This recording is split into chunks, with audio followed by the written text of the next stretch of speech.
આ ટાડા કેસનો આજે લાંબા સમય બાદ મતલબ કે 1993માં ગોસાબારા મુકામે જે આરડીએક્સ ઉતારવામાં આવ્યું હતું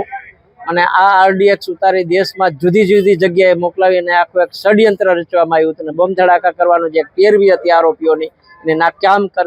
પુરવાર કરતી તપાસની અધિકારીઓએ લગભગ 15 જેટલા આઈપીએસ ઓફિસરોએ આની તપાસ કરેલી હતી અને આ તપાસ 2018 સુધી સતત એમને ચાલુ હતી અને 1993 પછી આ ચુકાદામાં લંબાણપૂર્વકની દલીલો, રજૂઆતો, સાહેદો, સાક્ષીઓના પુરાવા અને આરોપીઓએ ભજવેલ રોલ, આ કામમાં ભજવેલ રોલ, ષડયંત્રમાં એમને કઈ રીતનો કેવી રીતના રોલ ભજવેલ છે એના ભાગરૂપે 12 જેટલા આરોપીઓને સજા કરવામાં આવી છે, 11 જેટલા આરોપીઓનું અવસાન થઈ ગયું છે અને 30 જેટલા આરોપીઓને શંકાનો લાભ આપવામાં આવ્યો છે. એમ કરીને કુલ 45 જેટલા આરોપીઓ હતા. એમનો આજ રોજ ચુકાદો જાહેર કરવામાં આવ્યો છે. સમગ્ર કેસમાં હથિયાર ધારા એક્ટ મુજબની અને ટાડા મુજબ અને એક્ટ મુજબ 10 આરોપીઓને 5-5 વર્ષની સજા, 5,000 રૂપિયાનો દંડ, તેમજ 2 આરોપીઓને 7 વર્ષની સજા અને 8,000 રૂપિયાનો દંડ એ રીતે નામદાર ચુકાદો કોર્ટે જાહેર કર્યો છે. ડેઝિગ્નેશન કોર્ટે મુખ્યત્વે આરોપીઓના નામ જોઈએ તો ઓસમાન ઉર્ફે ઉસ્માન ઉમર કોરેજા, એમને સજા,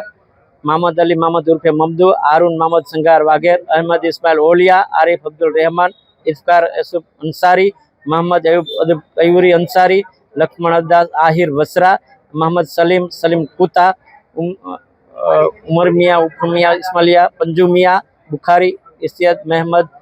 યુનિસ અંસારી, કાદિર અહેમદ અંસારી, આ લોકોને 12 વર્ષની સજાઓ,